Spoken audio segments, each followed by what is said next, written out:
He tied my daughter to a tree in the middle of a thunderstorm, and his excuse was that it was just a prank. That was the night I learned how fast a neighborhood can turn into a battlefield. And the worst part, the one pulling the strings wasn't the kid who did it. It was his mother, the president of our HOA.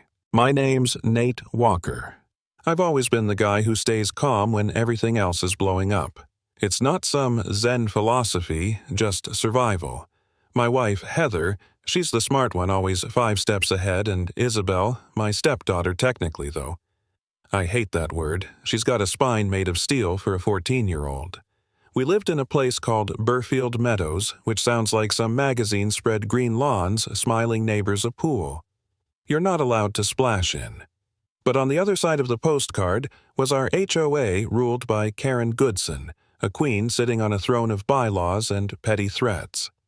She wrote violation notices like ransom letters, and her son Brody wore his varsity jacket like body armor, convinced he was untouchable. It was a Tuesday night in October when the storm rolled in, sky-turning purple-black wind slicing sideways. Isabel was supposed to be 2 streets over working on a project. Curfew was 9.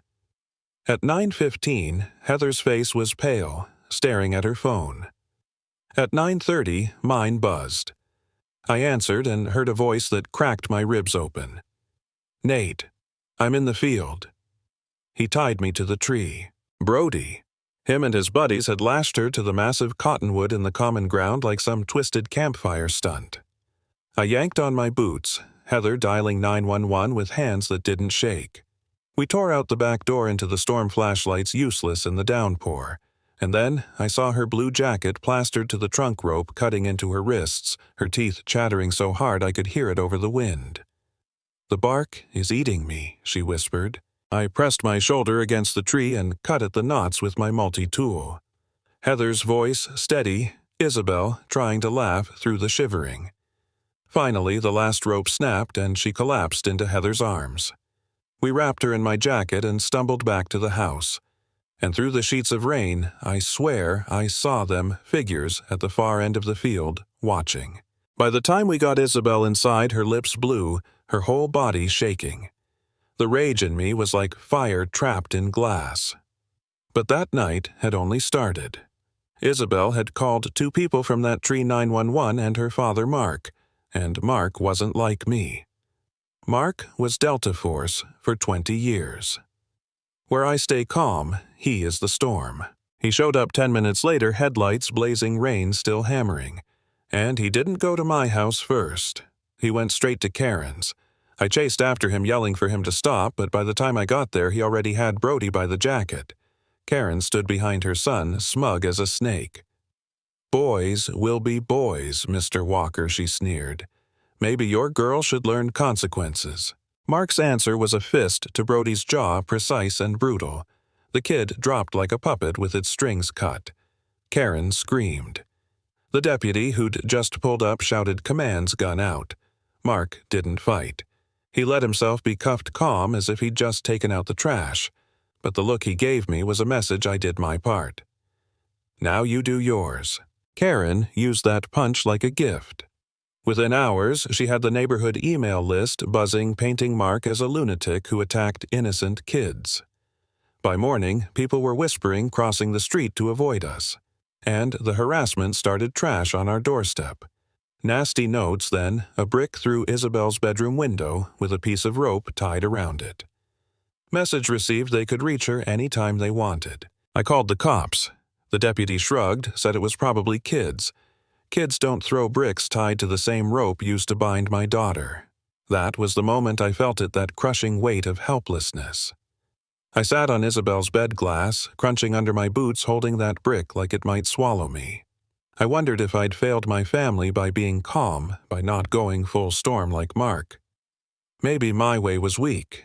Maybe I was the reason Karen was winning. And then Uncle Dan knocked on the door. Retired Army signal guy, lived across the street, tinkerer with too much time in his garage. He'd seen enough to know we were under siege. "The cameras at the pool house," he said. "They record everything. If those boys tied her up in the common area, there's your proof. That night, I broke into the maintenance closet with Dan watching the street through night vision binoculars. My hands shook as I cloned the hard drive, every creak in the building sounding like a trap. 3 hours later, back in my kitchen, we found the footage. Brody and his friends laughing as they tied Isabel to that tree, filming her like it was a TikTok stunt. Timestamp perfect. But then we found more. Hidden folders showing camera feeds aimed at houses not common grounds. Our street, our front door. And in Karen's email archive, a message to Brody the day before. It's time that girl learned a lesson. Be smart about it. My stomach dropped. Karen hadn't just enabled her son, she'd ordered it. She'd been running her own little surveillance state. She was a tyrant with receipts. We couldn't hand it all to the cops, not without admitting I'd broken in. But Heather had a plan. Use what was legal, the HOA's own camera, Karen's email forwarded later by a board member. Keep the rest as leverage. And then force a special HOA meeting with signatures from the neighbors Karen had tormented for years. We knocked on doors. Some slammed in our faces. Some whispered they were too scared. But then the tide shifted. A young couple sick of fines for tire marks signed. An old woman whose roses were deemed non-compliant signed. A family whose graduation banner was ripped down signed. By the end, we had 38 signatures. More than enough. Karen tried to bury the meeting in a Wednesday newsletter, but we spread flyers. The night came, the clubhouse packed wall to wall. Karen opened with her usual smug tone, reminding everyone of decorum. When she called for new business, I stood. My name is Nate Walker, I said, mic shaking in my hand, but my voice steady. My family has been the target of harassment and violence orchestrated by our HOA president, Karen Goodson. The projector lit up. Uncle Dan cued the video. The room gasped as Brody and his friends appeared on screen ropes cutting into Isabel's arms, laughter echoing even in grainy footage. Karen tried to gavel me down, but the crowd was shouting now, and then I showed the email. It's time that girl learned a lesson. Gasps turned into fury. Recall. Recall. Voices roared. That was when the doors opened and Detective Miller walked in with deputies, a warrant in her hand. Karen Goodson, she said, voice like steel.